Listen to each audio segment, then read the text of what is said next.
You won't find more of an ignorant, limited viewpoint than the hardcore religion of atheism. Oh shit, come back here, camera.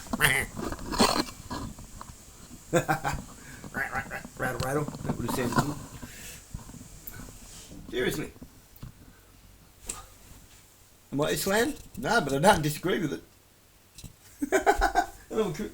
Am I Christian? It's kind of hard to lumber myself into that lot, isn't it? Define Christian. At least at least Islam knows what it is. Muslim Brotherhood doesn't know.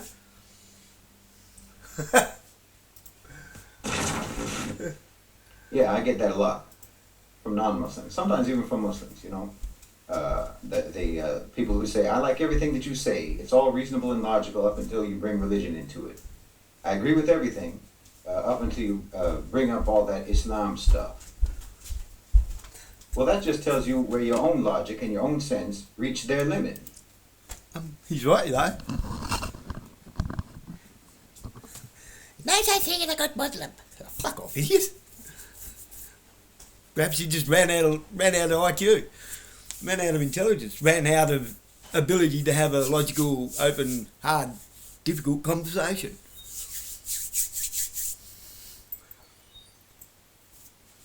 Not an idle statement.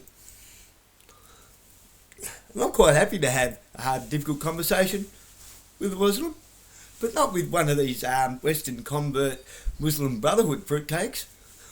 I actually thought he was a Brotherhood leader once, but no, he would be if they followed, but they won't follow. Why? Because they're lost. They're lost and they think they know where they're going.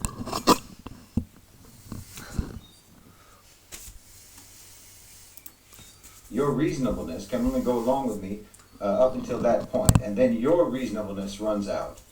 This isn't where my rationality and logic and sense end, it's where yours ends.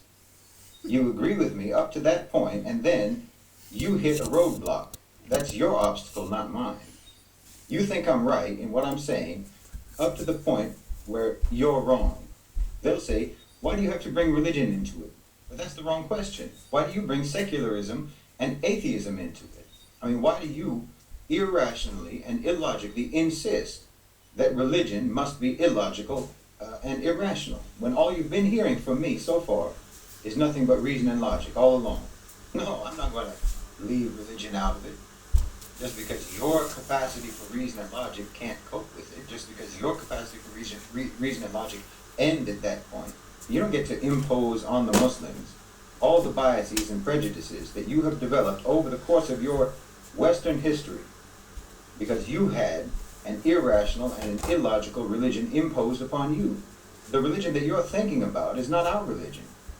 And your assumptions are derived from your own experience with that religion, not ours. I mean, religion did not impede our civilization from critical thinking, from scientific thought, from rationality, and so on. That wasn't us.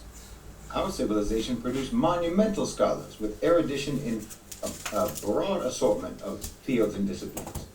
And they were all religious people. You know, you're like someone who got cheated in a real estate scam one time, so you think houses don't exist. Just because you got fooled one time doesn't mean that everyone who buys a property is a fool. That was you. No, you're going to have to get used to this. You're not going to be able to dominate our discourse anymore. You're not going to get to dictate to us what we can and cannot talk about or how we talk about it. And you're the last people in the world to tell anyone else on earth about logic, reason, and sense. Your Western so-called Enlightenment civilization is a monstrosity in human history. Or you've committed genocide after genocide, and you're committing one right now in Gaza. Your logical, rational, reasonable European powers obliterated the Native Americans. You systematically dehumanized and enslaved Africans for centuries. You carried out population extermination in Namibia, in Congo, in Algeria, and on your own continent against the... You know why that's pissing you off? Because you think in generalisations. You generalise. You generalise apparently all Muslims are the same. No, they're not. You generalise that ISIS is Muslim. No, it's a militia, idiot. They just happen to be from an Arab nation. And reading some kind of a Quran that's probably not even the real Quran. There's plenty of different Bibles around. That reads slightly different to the KJV, reads slightly different to other Bibles. That's the Gideons.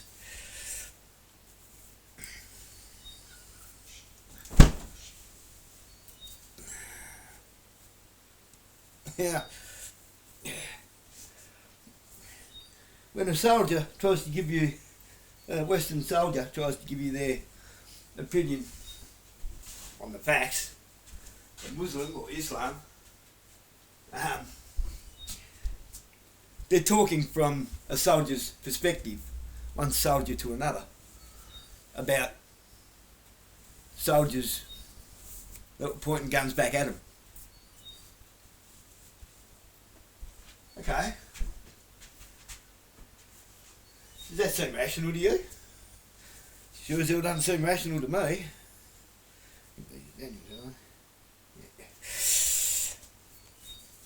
That sounds like a one-way opinion based on a grudge. Oh, they shot at us. You shot at them. Were they in our country shooting at us? No. You was in their country shooting at them.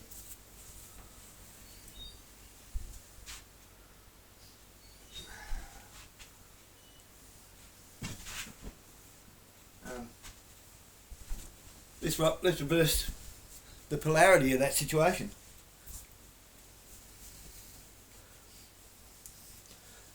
How impressed would you be if they kept coming to our country and dropping bombs on us and blowing up our schools and families? On the grounds that apparently there's something under them or something in them. Allegedly. Why are you dropping bombs on schools during school time instead of night time when there's no one there?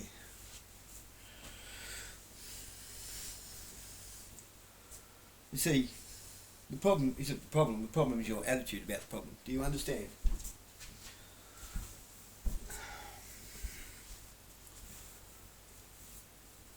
When we generalise and then complain that they generalise about us, well, what else? How else are they meant to look at the situation? You just pick them all up and put them in the same basket, even though they're not all the same. And they're not all the same.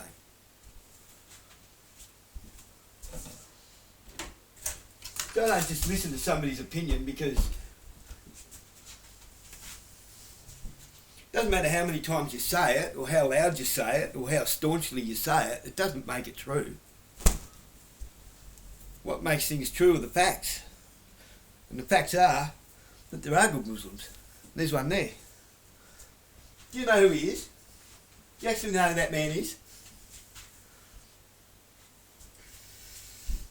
He fought for freedom in Egypt and accidentally got caught up in the situation where somebody died. He served his time for manslaughter. He wasn't guilty of murder. He was on death row. He was on death row, being accused of murder. The two men that murdered the bloke, yeah, they caught what was coming to them.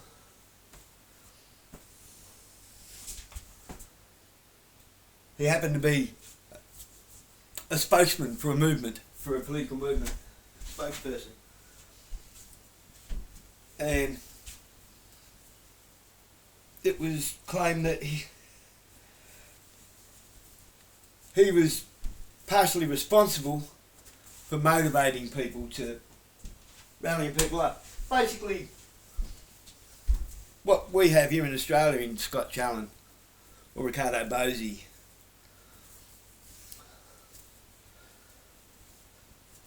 absolutely no different, except this man's intelligent.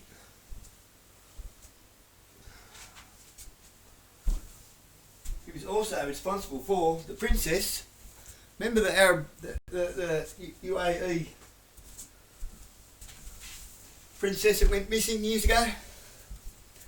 And they found her and a bunch of people on a yacht, and they got saved. The instructions were to sink the yacht with them on it. You can thank him. He saved them.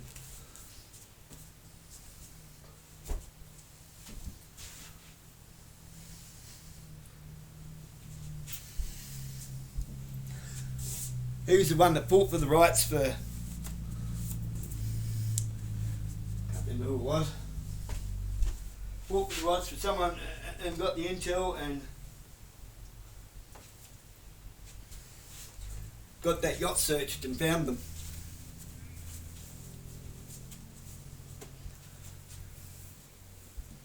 That's a real Muslim. That's Islam.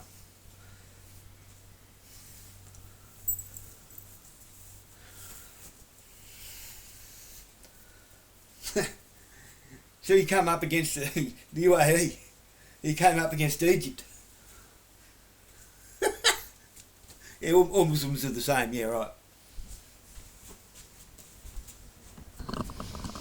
That's Shahid Balsam. People who tried to paint him in a bad light, bad picture. Ask him, he'll tell you.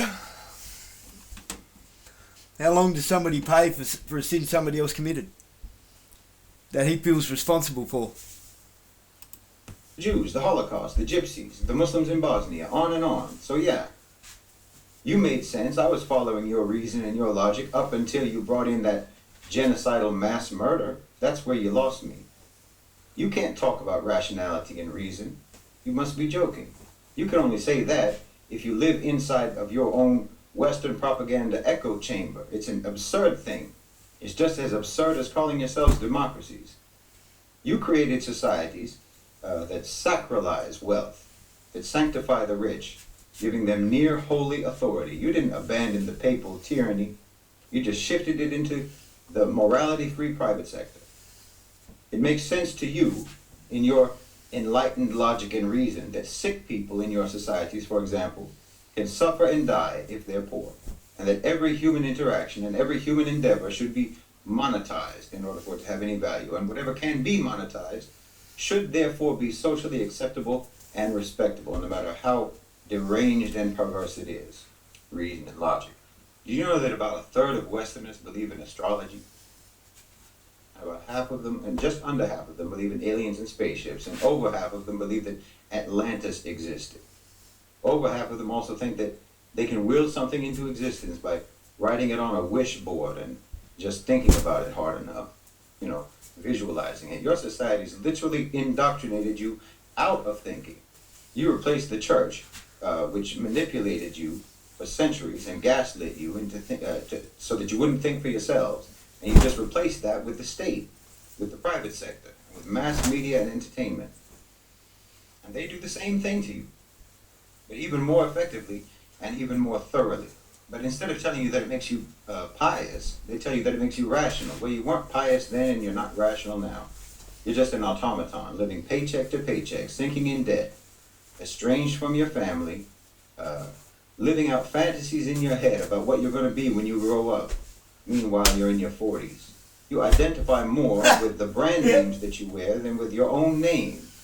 You don't know your neighbors most likely. You binge watch for hours and hours watching Netflix just to escape the drudgery and pointlessness of your existence. And meanwhile, you think like more than 50% of Americans think that their life is worthy of becoming a book or a movie. And so you sit around thinking about which celebrity will play you in a movie about a man sitting on a couch. Honestly, you must have no idea what your societies look like to the rest of the world. And I mean, we can look at it layer by layer. Any dimension of your societies, we could catalog the derangement and the pathologies and the irrationality, the illogic and the self-delusion. At any level, it's breathtaking. On the macro level and on the micro level. I mean, on an individual level, the overwhelming majority of Westerners just carry thoughts and opinions in their minds that were implanted in their brains, not anything that they thought of themselves, not anything that they ever scrutinized themselves. I mean, I had one man complaining to me about the soaring crime rates in Ireland because supposedly of the influx of refugees and immigrants. You know, he was arguing with absolute conviction that this was the case, that this was absolutely true. Okay, but the crime rates in Ireland are at their lowest level since the 1990s. He didn't even do that basic, obvious research before he was blasting out his moral outrage. I mean, how do you live your life like that? That has to manifest in so many other areas of life. I don't even know how you dress yourself in the morning. This is why you all think that AI is so impressive, because already your intelligence is artificial. Already, every time when you speak, you're doing nothing but regurgitate words and phrases that you found on the internet. There's no thought going on there. Don't even let me get started talking about the macro level. Just look at Germany. That's enough for you. Look what Europe is doing to themselves. Your leaders are literally deindustrializing and sabotaging your countries, and you're sitting around baffled as to why that's happening. Because you have nothing to do with logic and reason and rationality. You can't understand reality when it's slapping you across your face. And then you imagine that you can tell the Muslims what is and what is not rational. Well, you're a living satire. But in our history, we have a continuous stream of intellectual brilliance. And until now, if you have access to the podcasts and lectures from the Muslim world, you would learn what actual discussion is supposed to be like. The intellectual giants of this ummah stand like mountains above the West, precisely because their minds were illuminated by the light of Islamic knowledge, and yes, by reason, and an unyielding commitment to critical thinking from the golden era of Al-Andalus to the majestic halls of Timbuktu. The scholars of Islam were architects of wisdom, delving into the realms of mathematics, astronomy, medicine, philosophy, on and on, with a profound mastery that still staggers the imagination. Their intellectual brilliance wasn't a coincidence. It wasn't in spite of their religion. It was because of it. Now, let's be crystal clear. The Islamic civilization's intellectual prowess was never at odds with the teachings of our faith. Reason and critical thinking and logic were like a pulse that's beating in sync with the heartbeat of Islam. Islamic scholars understood that the Quran is not a book to shackle the intellect, but a beacon guiding seekers of knowledge. In the history of Islamic thought, reason and revelation function together, not separately. It's a legacy that challenges all of the Western misconceptions that faith stifles reason. That was true of your faith, not ours. No, the genius of Islamic civilization elevated the mind and the spirit in unison.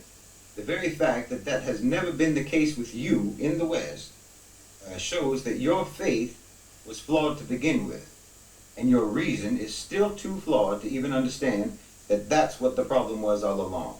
But no, you're going to have to get used to this. You're going to have to get used to Islam permeating discourse in any number of topics, because there's a revival going on. There's a rejuvenation. You can call it a renaissance, and it's an Islamic renaissance. And we're entering the Islamic Enlightenment. And it's an end to the Western Dark Ages, the dark ages of colonization and imperialism. We made the mistake of eating from your tree with its poisoned fruit, and in so doing, we wandered away from our roots, the roots of our tree, and our tree is the tree of knowledge. But we wandered away to get a taste of what you had. And because of that, we got cast down, and it's a familiar scene. But just like Adam alayhi salam, we know our mistake now. And we don't want anything from you now. And we won't listen to you now. We don't want your fruit anymore. We don't want any of your products, whether it's material, intellectual, or spiritual. We don't want any of it. So if a crazy person tells you that you're being unreasonable, well, that must mean that you hit the nail on the head, and it's just their insanity that can't process what you're saying.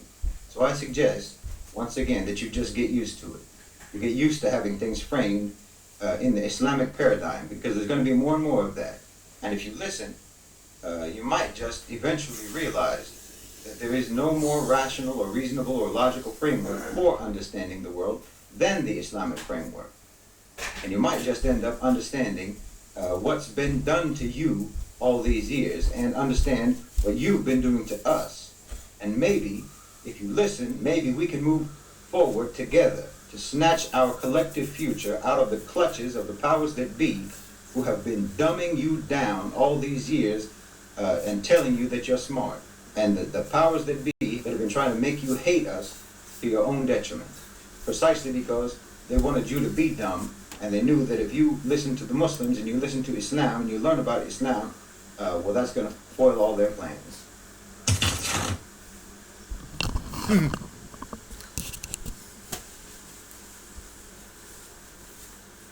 How can you follow an idiot to salvation? Hello? We know, we've been dumbed down for the longest time. So we can't assume anything better of people our own age in Parliament. They're not just dumbed down, they're indoctrinated into believing that they're right. To follow the orders of somebody else that's telling them what to do through an advisor, an advisory committee. They've got advisors, they don't do or say anything. Jackie Lambie's got 2. And she's leaving for her arch nemesis to take her place. Tell me again that they don't all just work for government? Pretend to be enemies? Jackie's not fighting for us. She's not leaving anybody to fill her shoes. She's walking out and letting somebody else that she's apparently been fighting against take her place. Let that rattle around in your empty void for a minute.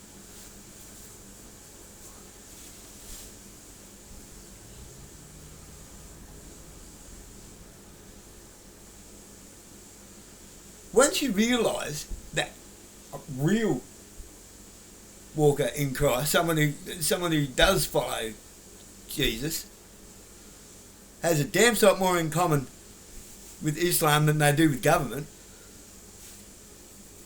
if you're willing to actually pick your cross up and carry it.